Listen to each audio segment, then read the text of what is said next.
and the change that TSM was going to make, not early picking that Aatrox, saving for a counter pick for Broken Blade rather than using it for Bjergsen, I think it's a very wise decision because they were able to jump in, get one of these pivotal picks that literally nobody else in the LCS plays Zilean like Bjergsen plays Zilean.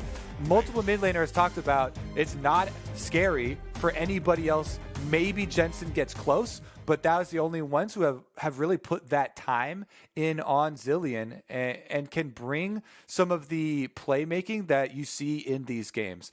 Remember, this is what TSM used to take down Cloud9 of all teams in the regular season. It was with Zilean getting so much value out of the early revives with that ultimate. It's definitely hard to do with the timing, but that is one of the most critical things with this champion because you can completely change early skirmishes by a well-timed revive, getting those double bombs off and trying to fight early and often. That's what TSM did versus Cloud9 to get the only victory any LCS team got against C9 in the entire regular split. Zilean also exceptional at stopping your teammates from getting picked off. In games 1 and 2, it's all about IgNar, making these snappy engages, finding the opportunity to CC into the knock-up. One person, Biofrost, would very often find himself killed very quickly in these fights. Bjergsen has the ability to stop those engages from being as immediately effective, and all eyes will be on him to see how accurate those chrono shifts are and how well timed they can be throughout the course of this game. Now that we're into Summoner's Rift, doesn't look like we'll have any shenanigans going on here at level 1. Everything will just go par for the course. I also like that they pick it into not a lot of CC chaining, because even if IgNar tries to lock up Bjergsen, the follow-up might be difficult. Like Solo would already have to have a flank or would have to be in position to flash to get a mini knock-up, or PowerOfEvil would have to make an aggressive Azir sec, Shurima shuffle, all these different names we have for the Azir going in and using the ult to push him back. Santorin's off to a level 2 possible gank on bottom side though. This could be really cheeky. We'll see if IgNar walks up and nice, getting the flash very early there. Biofrost recognizing if he gets thrown up into the air, he's in a lot of trouble and has to flash anyway, so why not expend it early, save the health bar. Good move there, getting the early summoner spell from Santorin. I will say, I think there is more pressure on TSM though with this change. FlyQuest have really good scaling 5-on-5. Having their hands on the Azir and the DPS output that you can get from this champion later into the game, scaling with the AP and the attack speed, it's definitely right in PowerOfEvil's wheelhouse. Still the highest DPS player in the entire league. Even more so after the series versus Golden Guardians, where he completely topped the charts. Padding the stats a little with that one. Exactly. But also, Broken Blade on this Irelia. Broken Blade is the type of player that can pop off if he's given a carry champion. And Irelia is the kind of champion that can do that, even more so than Aatrox can. Irelia is one of those champions that you put there with some wub-wub music and have a montage. Riot has this legal 1v5 dash, 6-item, full build, 25 minutes, all-capped YouTube title. This is you better be ganking when the drop comes, because Aurelia's going in. You have to be making a play when the base drops, otherwise it's not even worth it. But Broken Blade, I'll also be trying to see how well he's able to pop off in these fights. There's a lot that he'll have to dodge around. He's got to work around the Azir wall. He has to work around the moving CC that is IgNar. He's going to have to dodge sweet spots from Solo. And you know the pillar is going to be placed down too. So we're going to need some fancy footwork from this guy to make these things happen. But in the past, he's been a player that can step up for this team during playoffs. So I have faith that we'll get to see a couple flashy moves out of him here in this third game. Bjergsen has not the control of the lane here early on. Zilean's not exactly one of those... he has not. He has not. Yeah, we're going into ye old English version of this, because I was going to say he has something, but then I was like, wait, no, he doesn't have anything. He's standing underneath his turrets. So we have to switch it up a little bit sometimes. PowerOfEvil Control over the lane here on the Azir. Everything is going okay for him. Bottom side, 2v2s have been pretty scrappy throughout the course of this series so far. Every time the cameras pan down here, we've usually seen these guys trading back and forth with each other, but right now they seem pretty content to just farm. Yeah, the big difference here in this game is the early gank. Santorin spending that time blowing the flash off Biofrost. It completely changes the way that you can play these melee into melee support matchups with CC. IgNar trying to bait there a little bit. But again, Biofrost is playing so much more defensively now because they know they have no deep vision on Santorin, no way to figure out if he is actually revisiting bottom, and without the flash, Biofrost is actually a viable target, even though he's got Aftershock. Dardoch will come behind for the possible lane gank. Engage from Biofrost. Turtle going to be chain CC'd there. Forced to flash away at the very end. Barely going to be kept alive. Damage going down onto Bio now. And it looks like First Blood's over to FlyQuest. Solo showing up along with Broken Blade. But now it's Solo in the middle of 3. He'll likely fall. There's the kill on the back end of the fight for TSM. It's a 1-for-1. Kobbe tries to flash forward to make the play onto Turtle right as his back completes. It's a double kill for Broken Blade. There's your montage music that I'm talking about. Broken Blade's got 2 right here at the start. IgNar tries to get away. It's a triple kill over to Broken Blade. PowerOfEvil will finish him off. 6 kills, 5 minutes, game 3. The blood is pumping there, Flowers. Everybody looking for kills. Broken Blade wanted the extra double there. Takes down IgNar. So many summoner spells blown off the bottom half of the map, and you called it out there in the double teleports with Broken Blade and Solo coming down. Even though Turtle survived on single-digit HP and turning around to get that kill onto Biofrost, they still got one back for TSM because Solo was too far away from the rest of the team upon arrival with those teleports. So they immediately go for a swap. Look at this 3-person move to the top side for FlyQuest. They've sent Turtle right back down to bottom side to show and give a bait. When you see Turtle down there, you think... And Solo's, he's playing it very modestly. He's like, oh man, please don't hit me, bro. Just take it easy. Patience. I know you got 3 kills on you. Oh, they wanted him to queue for that. And Broken Blade with the 6th sense does not take the bait. Oh, walk away from the bait. They're really invested in this. All right, here we go.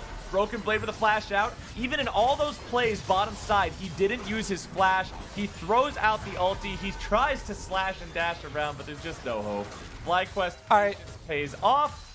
Procrastination, if you want to call it that. They did stay in there for a while, but either way, they got their man, they got their play, and they got the kill. That means they can push up and take some plates, but Dardoch is on to the drink.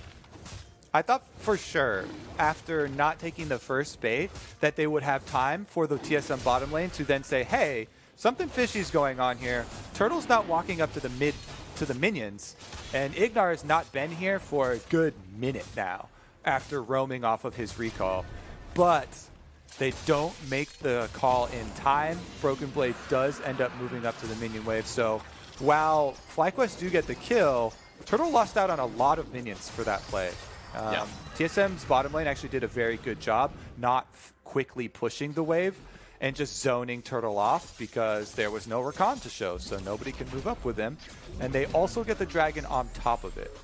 We'll see about the ramifications of this choice later on into the game. If TSM can continue dragon stacking, have we seen attempted both games but stopped later on by FlyQuest. This time around, though, it also means that their bottom lane will be weaker. See how many minions Turtle can actually collect at the wave now that it's finally been pushed to his turrets. He won't get all of them back, but he does get a few. The interesting thing about the neutral objectives in this series so far is both games, TSM have got the first 2 Drakes. And then FlyQuest has been the team investing in the Rift Heralds. And I remember when you and I had a conversation about this on This or That, back at the beginning of this split. And the question was, what's better, early gold lead through plates and heralds or early Drake lead? And we both voted the early gold lead because you can give them the first 2 Drakes, it doesn't matter. All you have to do is then use that gold to get the rest, and that's what FlyQuest has been playing. So that's kind of what I'm feeling here in this third game again. Herald greater than Drake early. So I will admit that we are also both biased in that question because we are both junglers, and the jungler pretty much guaranteed gets a share of that gold off of the Rift Herald. Which is nice. Yeah, exactly. Very nice for us personally. We'll see if it's nice for FlyQuest. Has worked out for them thus far in the series, even though they did end up losing that first game. It wasn't because of the early choices they made. It was because of later on at the Nexus. Meanwhile, Dardoch trying to get something back here for the bottom side. Again, Turtle's already fairly far behind in CS, and they're going to put a little bit of extra pressure on this window. I like how Turtle made sure that even though he was backing, he's still paying attention. As IgNar was forward in the lane, made it so that they were both able to walk away there. Dardoch didn't have the chance to get a gank off. And although TSM doesn't get anything from it, they are revealing the position of their jungler there. So FlyQuest was aware, hey, Dardoch's on the bottom side of the map, just trying to make a play towards that bot lane. Santorin does still have a one level lead over his opponent. So slightly stronger there, just objectively, but also in the matchup, Trundle does beat Jarvan. So I still want to see where this Herald decides to get dropped. There's so many plates still standing, so much money that could be taken with this if FlyQuest uses it right. Yeah, and while it was a big hit for the FlyQuest bottom lane for their commitment for the kill top on Broken Blade, I think Turtle's been playing that weak side really intelligently. You see there, he did not take the bait, did not stop his recall. That was a cannon minion wave, which is your opening to go back for that purchase, to heal up when you're weak side. Because the cannon minion takes so much longer to die to the turret. You won't lose out on as much experience from minions dying. He still got back there for a decent amount of the gold. And he really does have to respect the temporary lead that has been given to the TSM side. IgNar's back on his roaming business, though, and Rift Herald is used mid. Now, this isn't a super efficient Rift Herald. It's rather just, I think this is all we're going to get. Let's throw it here, but now the fight's breaking out. Bottom side, River. IgNar going in once more. A lot of damage coming down onto both supports. Biofrost going to drop as IgNar gets himself away. Now they're looking to make even more plays onto Kobbe. The Emperor's Divide will shuffle him backwards, but the ult is there. Zilean makes sure his ally lives to see another day, and TSM walk away, but only with 4 men still standing. Biofrost falls for the second time this game. IgNar back at it again. Supports are always in the spotlights for player of the series, but he definitely is. Still escapes this time with his flash and the exhaust. Able to get out on the backside, even though Bjergsen was heading down, and FlyQuest pick up the kill in the River Roam on the area of the map where they had been taking hits, had been giving control to TSM. They're able to keep calm and collected in their shot calling. FlyQuest looking clean here in the third game. Well, as clean as you can be for having that full-on 5v5 OMG what's happening fight 5 minutes into the game. Clean Aside from with that, some excitement. Yeah, clean with just a couple spots on the floor where we rushed all the dirt to, but that's okay. Kobbe is back up to farming here in the top lane, clearing things out with the Infernum. He does not have the Infinity Edge. Remember last game at 10 minutes and 30 seconds, he already had an Infinity Edge. This time around, he's a little bit slower because he didn't have all that solo plate money like he got in game number 2. And Santorin working on this second Drake means that TSM will not have a 2 Drake lead here in this game. It's also not going to be an Ocean Soul again. We'll see if we get either Cloud or Infernal. All right, second Infernal Soul of the series. And this is all the domino effect from the kill that FlyQuest got in the river. You saw after that kill, TSM reset and they sent their duo lane up topside. That's TSM choosing, hey, we just lost control off of that pick. We just used the Zilean ultimate. There's no revive for this next fight. So we are not going to contest this dragon. The best thing to do when you are guaranteed not allowed to contest that objective bottom side is go topside, which they did. PowerOfEvil. PowerOfEvil caught out. Now the bomb strapped to his head. The damage goes through. He's got no way to get away. And a nice punish there from TSM. That gets him a free kill onto the enemy mid laner. Yes, the turret falls in the bottom lane, but that wasn't going to change anyway. Good pick on the PoE. Exactly. And that's the key factor. TSM are kind of cutting off the losing area here. Oftentimes, it's advised, especially to people in solo queue, hey, don't concentrate on ganking the losing area of the map. You know, if you just lost control somewhere, attack somewhere else. TSM, they attack top side, they get the turret. They also get a good collapse. That kill onto PowerOfEvil was not a planned kill. They reacted well to the invade where Santorin was trying to mess around with the blue buff and PoE came over to aid them. Really good transition from TSM to strike back, even though FlyQuest have been able to build up a nice lead for themselves and start off the next possible point of confrontation. Teleports are coming in. TSM aren't going to let them have it for free. Bjergsen has teleported in. PowerOfEvil's back alive. He's here. Both of the top laners are on the other end of the map right now. And it doesn't look like either one of them is going to try to hoof it up here. So it will be teleports arriving if a fight breaks out. PowerOfEvil does not have the Emperor's Divide for a couple more seconds. You can see that cooldown just now becoming available there on the left side of the screen. Everything else is ready to go except Dardoch's Cataclysm. That one's still a quarter of the way off. So it's about 20, 30 more seconds until that one's ready to go. And that means that Dardoch will have to be careful. Really wants the ulti before he goes in for the engage. Flash is up for Turtle, but IgNar and PowerOfEvil do not have theirs. Critical for escaping from that Jarvan Cataclysm for some champions. Turtle specifically has no way out unless it's up, and it looks like FlyQuest are going to try to move back into this break. Let's see here, because I don't see TSM also, giving complete control away on this one. Bjergsen trying to push the wave as quickly as possible since he did get the blue off of the kill where they pulled off the pincer on PowerOfEvil. And that's critical. One of these resources that is not focused on so heavily is the blue buff, is the mana for these mid laners, trying to get your mid wave priority first, pushing it into the lane, giving you that 30-second opening to move in on the Rift Herald. TSM will take the opportunity and try and burn it down. FlyQuest in position to steal as Santorin trying to work past the turret. Shelly's really low, and that's Rift Herald taken by the side of TSM. IgNar goes in, he finds a knock-up, decides to use the quickness here as well. Solo shows up on the side, but he can't chase into them 1v5. That's a very well done disengage by TSM. They get the Herald and they get out. Successful heist. They were all tweeting it after their game versus 100 Thieves. They pull it off here on the Rift. They take the Rift Herald. They get out in time. That turret Kobbe put down on the ramp dissuaded Santorin from moving in as quickly. The front line there for FlyQuest not able to do it as the teleport from Solo was going behind the Rift Herald pit as well. TSM successfully gained their objective without expending Broken Blade's teleport. So it's an absolute successful heist for them as they get more cooldowns off of FlyQuest and the objective.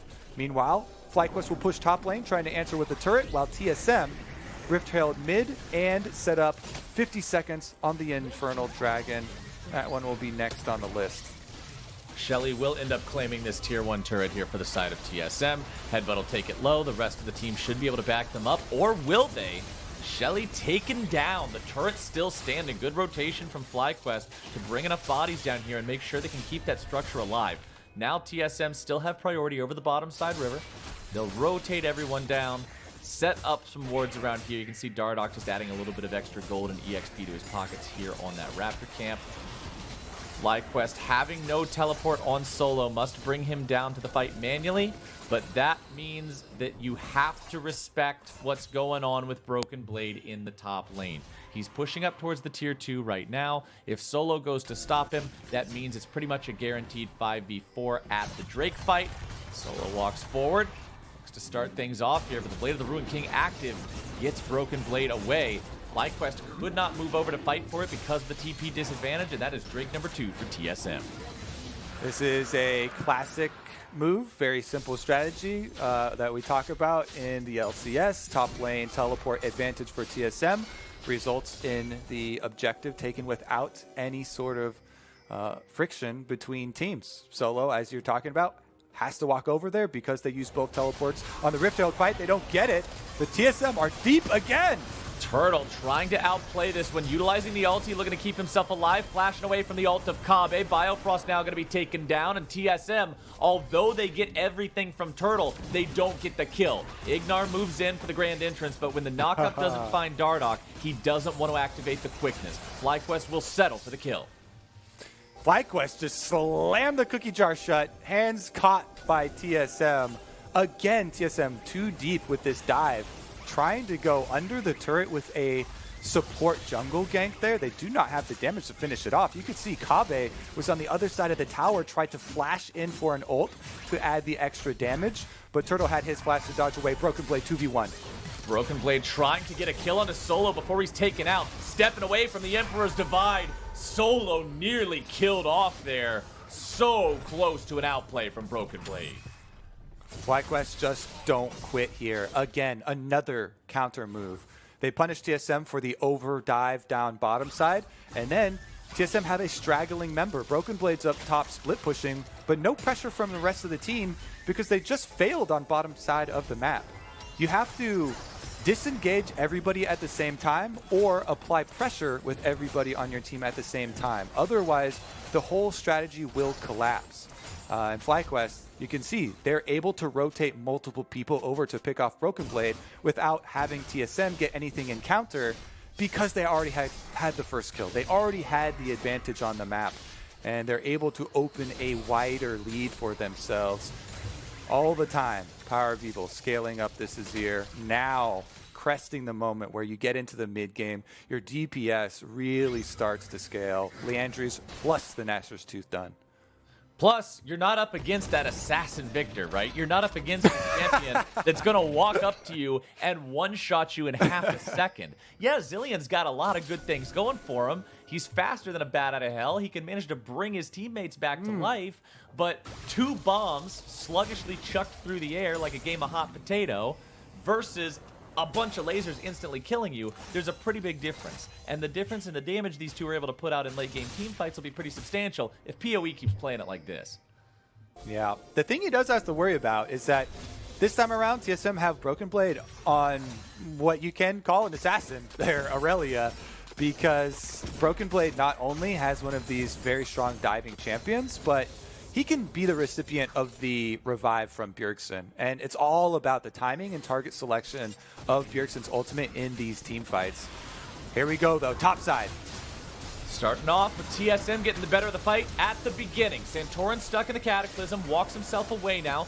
Pillar dropped down, some damage being done there by the soldiers of Azir. Broken Blade coming into the back part of the fight, but he's going to be taken down very low, not killed off. Just barely, though. So many people so critically low in this fight, but they're all walking away. Bjergsen's still looking to chase Turtle down even further. Finds the double bomb, finds a triple bomb. Bjergsen's chain CC, he must have heard me saying he doesn't have the firepower, and he brings it all down on Turtle. FlyQuest almost get the disengage. PowerOfEvil had the great Azir ultimate to get Broken Blade, the Irelia assassin, out of the backline, but then the re-engage for TSM sets them up for Baron. Can FlyQuest 4v5 it? FlyQuest are going to have to try. They don't want to be giving this Baron away at 22 minutes into the game. PowerOfEvil is engaged on IgNar, looking to provide the peel, but instead they're both likely just going to die here together. PowerOfEvil is popped. Broken Blade grabbed the kill there. Santorin working together with Solo to kill off Kobbe. TSM's Baron attempt is going to be stopped. Santorin tries to walk away from the Bjergsen Zilean. Dardoch looking to chase even further here now. Broken Blade, he needs the speed. He's got it. Can Turtle get the return kill? The answer is no. Bjergsen is there to prevent specifically that. TP coming down. Keep him coming. Solo wants to show up. The fight is not done, Kobbe. Bjergsen nearly completely out of mana, but you don't need mana to use the Hextech GLP. Solo looking to find the damage on both Broken Blade and Dardoch. They're very low, and Bjergsen's heading for the hills. See you later, guys. I will remember you fondly. Broken Blade is very quick. He continues running out. Bjergsen sticks around long enough to give him one more haste. And man, this fight has been going on for a minute.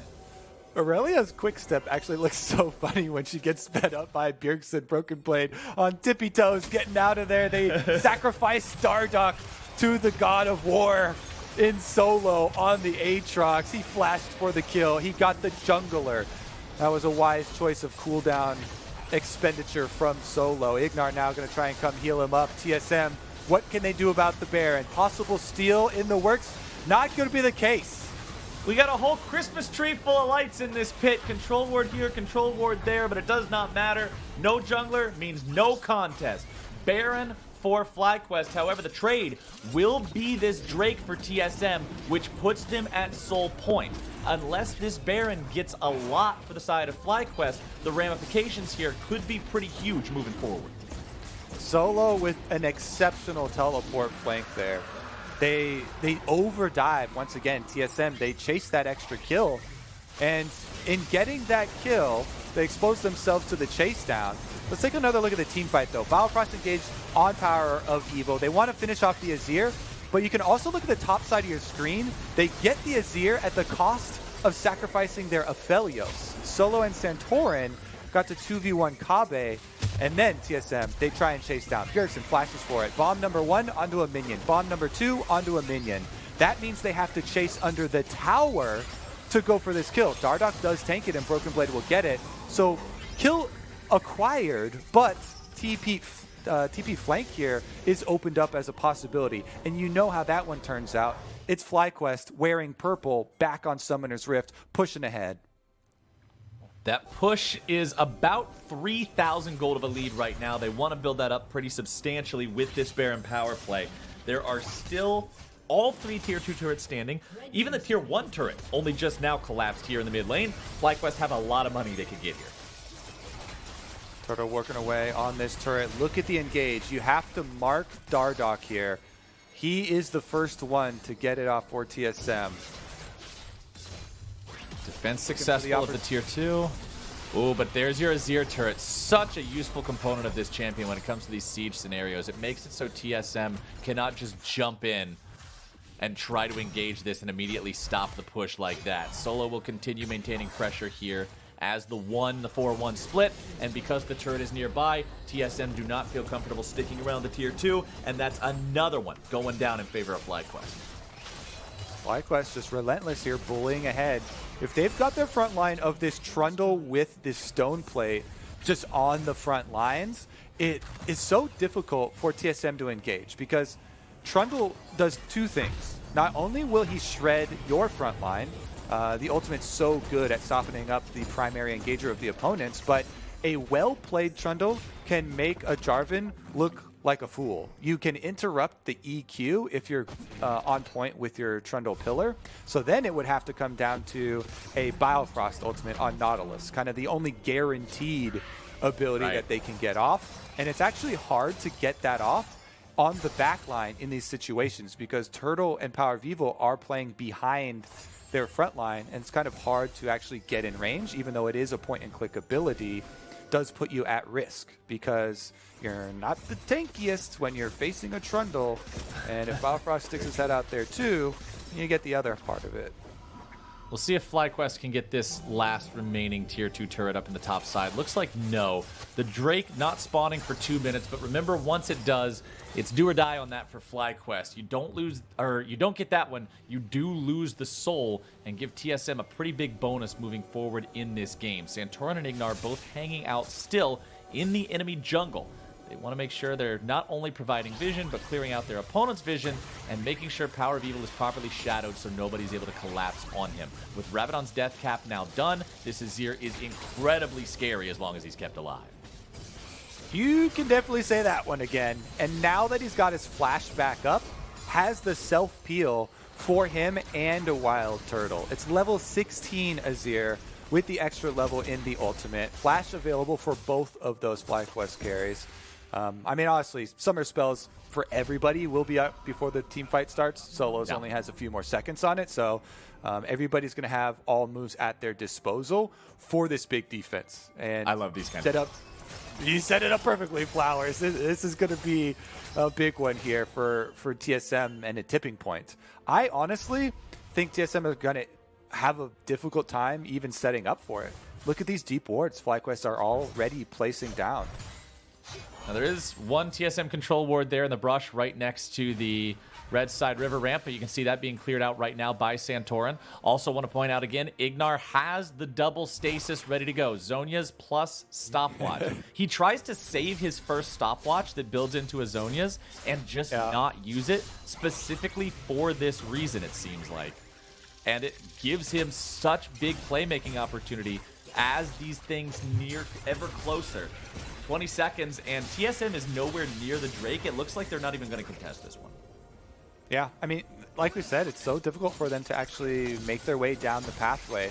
Azir's soldiers are very good at holding this entry point. Santorin going to try and ward them off. Trundle Pillar being saved for a possible interrupt. Santorin loses 1/4 HP, and TSM will move forward.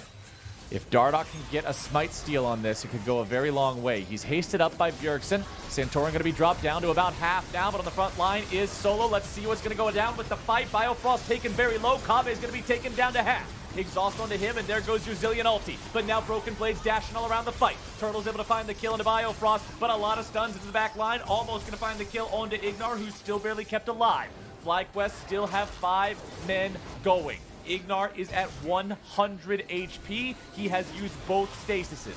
Dardoch is around and could try for a miracle steal. Solo's still on the front line, looking to zone everybody away. PowerOfEvil wants to perform a similar job. WildTurtle will be in charge of DPSing the Drake, and with that one taken down, the Soul is stopped.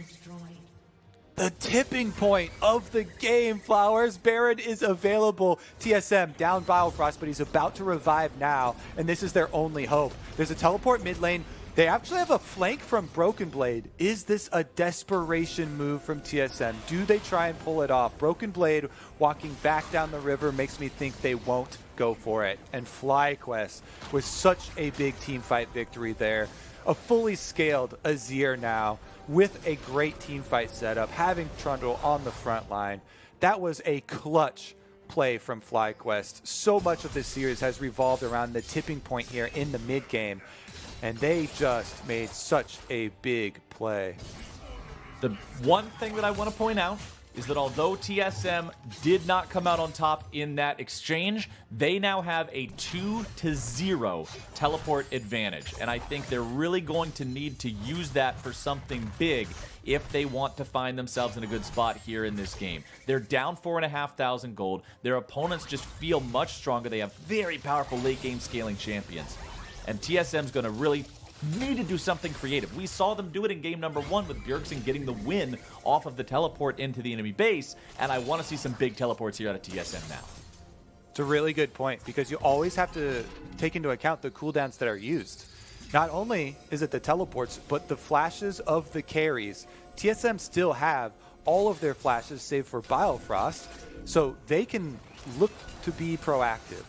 In this series, TSM have been the ones trying to split push, so they'll gain bottom side momentum with Broken Blade, but FlyQuest forcing a little. Santorin takes some damage there at the start, but now Solo's going to be on the front line. FlyQuest looking to fall backwards here just a bit. Broken Blade does get subjugated there by the Trundle. Santorin making sure it's dangerous for him to jump in and try to attack FlyQuest head on. TSM now disengaging. Bjergsen trying to find some more of those bombs. Santorin makes sure he doesn't drag it over to the rest of the team, and both sides walk away. There's just a safe DPS discrepancy here, you know, and that comes a lot from the different champions chosen for mid. PowerOfEvil on Azir just dumps out damage with the Sand Soldiers. TSM have to play their fight so much more carefully. Dardoch goes in! 50-50, Dardoch's not able to get it, and that is Santorin making the big smite secure to make sure his team gets the Baron. The Moonlight Vigil will not find the damage, but PowerOfEvil will find Kobbe. It's 2 and Baron for 0 as FlyQuest looks to push even further. They're going to reset now, Baron empowered recalls to allow the health bars to go back to full, get everybody shopped up, get them ready to go. Let's take another look at the attempted steal. Oh, it was so close too there. Really well done by Santorin. You gotta say, it's almost... Well, never mind. I was going to say it's more pressure on the team that starts the Baron than the one that steals it. But TSM know if they don't steal it, they are going to lose the game. So high pressure on both sides. And it is Santorin that is able to get the last laugh there with the smite afterwards. 300 HP. Dardoch, a valiant attempt there, trying to get in. Uses his ultimate to go unstoppable so he can remain within range of the Baron. Doesn't get pushed out by anything. Even though he doesn't get it, that's... small thing that is intelligent that you need to point out. Meanwhile, we talked about the tipping point. It's already been surpassed here by FlyQuest, given the compositions. You know, Azir is going to deal an untenable amount of damage in these team fights. And unless TSM can make a big hero play with a super hard engage, Broken Blade, Dardoch, and Biofrost all coordinating to take down that FlyQuest backline, relying on the Bjergsen revive. Barring that, it is going to be FlyQuest trying to play slow and steady, pushing in and taking down these inhibitor turrets. Kobbe is at 4.5 items here. He's got his Runans. He's got 75% crit chance. So he can do a good amount of work trying to clear away some of these minions. Nice pull into WildTurtle there. Biofrost going in onto that back line you were talking about. Turtle having to use the ulti here immediately. Cataclysm down onto 3. Kobbe moving forward. Damage going down. Turtle going home. TSM have found exactly what they needed. So critical there. Biofrost finds the backline. He burns Turtle's ultimate, and then Kobbe flashes in. He's got the damage to finish off. This is TSM's opening. They won't get a lot of these. It's Infernal Soul. That perfect time for them to get that pick. All right, here we go. So big for TSM to make that happen right now. WildTurtle down. Do FlyQuest feel they can contest this? Dardoch is at half HP. Biofrost has no ultimate. PowerOfEvil is still alive. Bjergsen throwing out the Hextech GLP. Solo there on the front line. IgNar going into the stasis here right at the very start of the fight. Biofrost Gargoyle Stoneplate keeps him nice and healthy. IgNar looks to find some sort of an engage opportunity as Solo continues to fight 1v5. IgNar jumps in to make sure he's able to keep his top laner alive as Biofrost is going to be chased away. TSM with critically low health bars on 3 different players. FlyQuest still maintaining the defense of this Infernal Drake will start it right back up. Dardoch decides to leave, and 4v5. FlyQuest take the fight. Yep, enough DPS here. Solo chasing through that team fight. I think if it wasn't a split call, because Santorin went back to finish the dragon, if all of FlyQuest actually pushed ahead with Solo, they might have been able to chase down more kills though. But you could tell they really wanted to get this dragon off of the rift. Take it now. Santorin went back for it, started it up. FlyQuest will be able to defend. They stop the possible resurgence from TSM. I think that was definitely a big opening that TSM were able to create with Biofrost finding the hook onto WildTurtle. But another successful defense there, even in the 4v5. FlyQuest sets them up for a perfect reset and a push number 2. We could have another 7 Drake game if this doesn't end before then. There's a distinct possibility it could, because we have Baron spawning in under 2 minutes, and it's still going to be 4 until that Drake pops off. But it will be Infernal Soul guaranteed the next time a Drake dies on this rift. Oh man, what a game. PowerOfEvil also with a stopwatch now in inventory along with 5 items. He's got a Void Staff completed. He will absolutely eviscerate anyone within range of those soldiers. Yep. Definitely some good options here for FlyQuest as they have got, I feel, more defensive tools for double peel. You know, Turtle did not blow his flash in the last one, but TSM have more offensive tools in their dive. Biofrost just kind of created that himself in their defense at inhibitor turret. And Broken Blade still has his flash on the Irelia, so the assassination potential is here. Kobbe, you know, not without the flash this time around, having used that to follow up, might be a little bit more scary for him.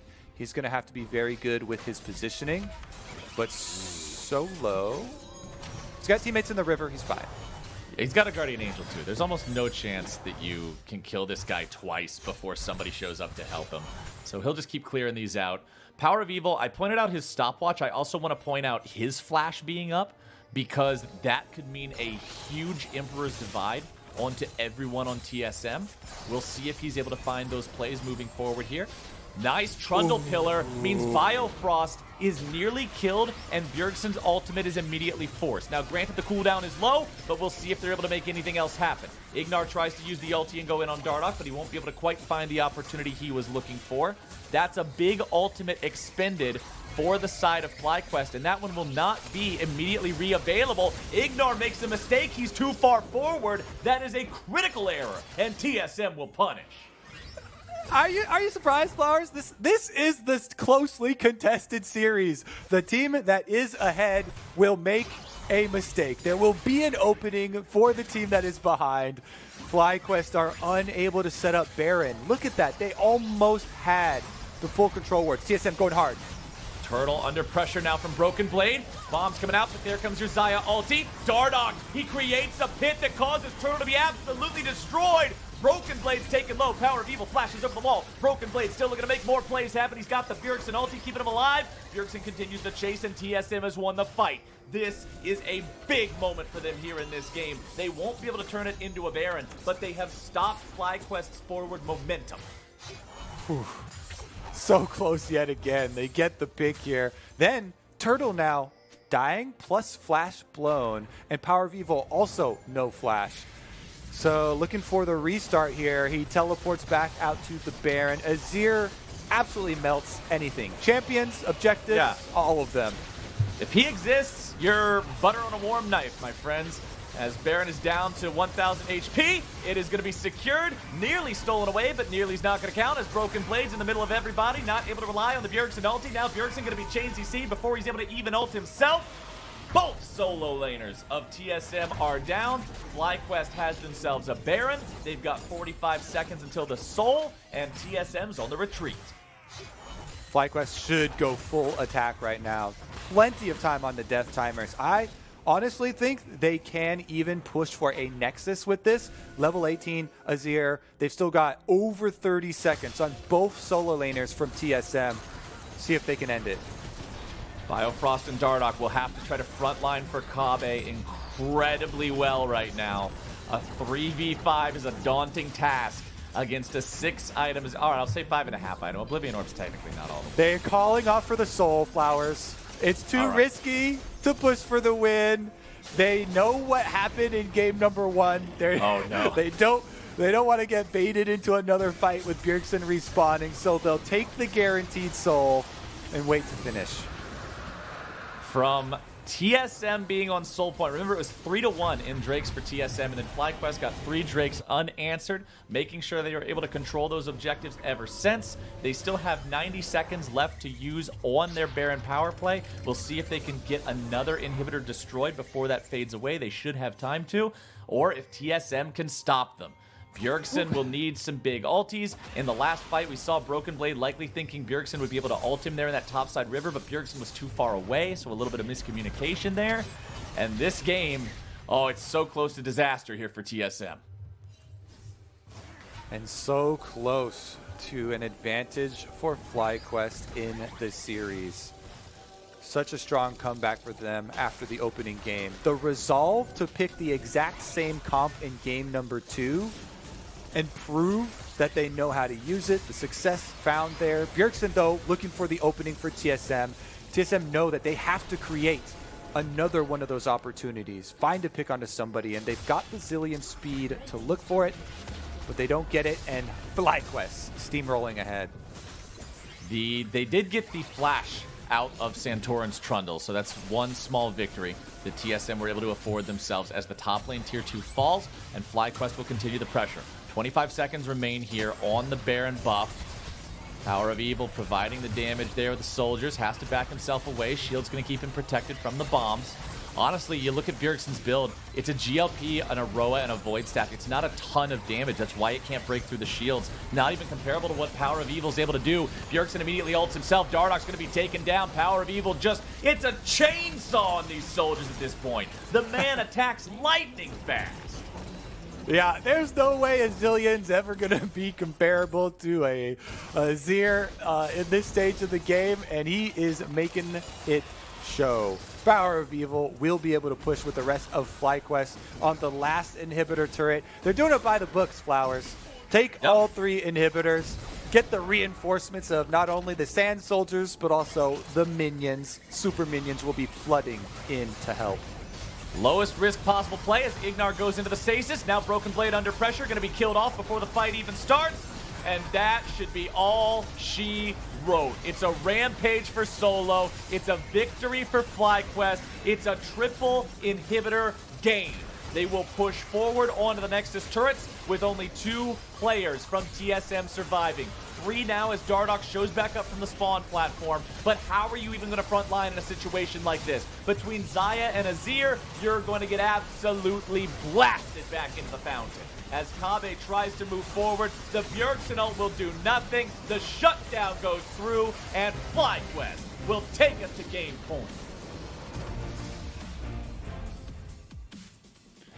They make some changes. They make some reactions. The Zilean picked up for TSM. You're thinking there's going to be more of these early skirmishes with the revive to really get the maximum out of it.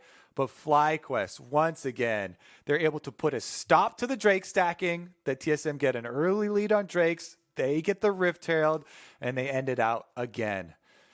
FlyQuest emerging victorious. TSM will now have to enter that do or die stage of the series. You lose one more, you're out, and FlyQuest will move ahead to the championship qualifier. We're going to take a break now, but our friends over at the State Farm Analyst Desk will break down how FlyQuest brought this to match point right after this.